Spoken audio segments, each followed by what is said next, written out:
We begin with the adaptive women's single sculls. The world champion, Claudia Santos, will be closest to you in lane 6. So a good start, very sharp start there by Ludmila Walczak of Belarus. Certainly the first stroke in there by her.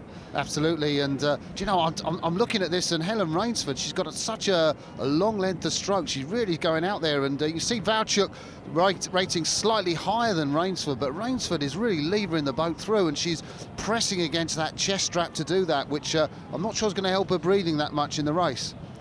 Well, these single sculling boats are a little bit wider than a normal scull, and of course they've got a couple of pontoons to help the stabilization. The women sitting in a fixed seat here with a strap to ensure that their upper body is well supported and held in that fixed position. Yeah, you know, I think the difference is that Rainsford's actually catching hold of the water when she goes out to the front end, and just taking a look at the Chinese sculler there, not doing the same thing. The blades aren't gripping the water so much, and that's where Rainsford is really moving away from her opponents, because she's got that grip, and then she's able to lean on it with that body as much weight as she can pull in and pull in the arms. Only about 15% of the power in rowing is in the arms and upper body, so a lot of power lost by these athletes not being able to use their legs, but Rainsford's doing it exceptionally well. So she is, but a bit of a reality check last year when she was only 5th in Munich.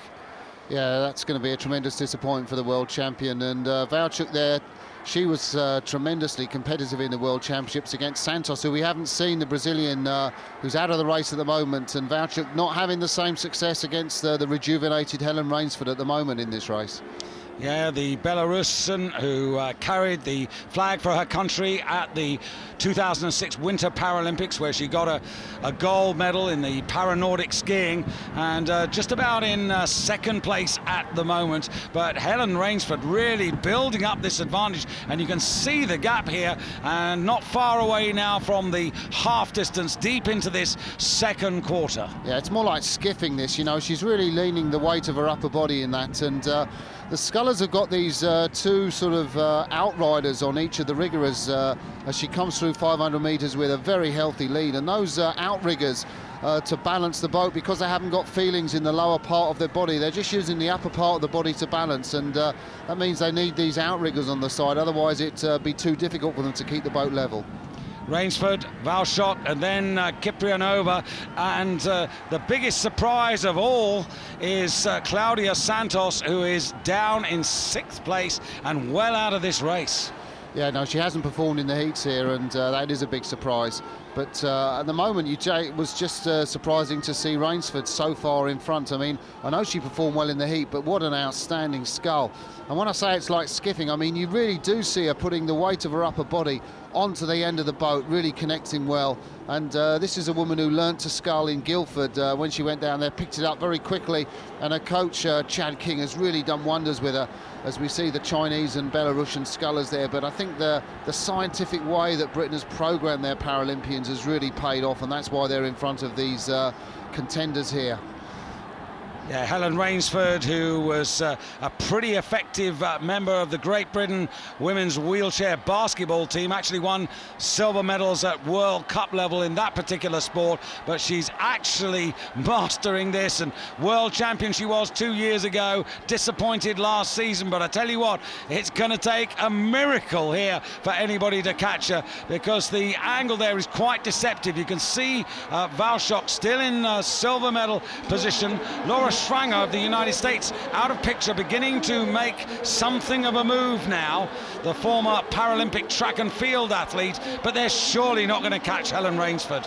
She's coming into the finish at 28 strokes a minute, which is fine, because she's getting the power on, which is all that matters, and that's what she's going to do, keep her rating there. She doesn't want to upset the boat, and Walczak is also in a strong silver medal position. I think she's just going to be happy with her place there, so the medals are confirmed, and it's just about finishing this race well. Well, I agree with you about the gold medal and also the silver medal, Martin, but it looks as if the bronze, well, that's still up for grabs. Laura Schwanger still making progress on both Svetlana Kuprianova over in lane number 1, and also Xinzhong Zhang of China in lane 5. But Helen Rainsford not far away now from that finish line. The world champion 2 years ago, but now surely about to become the first Paralympic champion in the adaptive women's single sculls. That is magnificent. She has totally dominated the race, and she is the champion. And also a great gutsy effort there from Ludmila Valchok, world silver medalist, now Paralympic silver medalist. And here comes Laura Schranger, and she's continued this burst of power, and the American coming home to take the bronze. There you can see the Ukrainian on the top, the Chinese sculler on the bottom, and that's a great finish from the American. Yeah, and still we're waiting for Santos to finish the world champion, but that does show how much this event has come on as Rainsford celebrates there. I think that's all credit to the approach the British have taken with this. Very scientific, integrated their team with the Olympic rowers, and that's why Helen Rainsford won this in, 6:12.93. And there is Helen Rainsford, who I'm sure will be the first to also congratulate her two coaches, Chad King and Tom Dyson.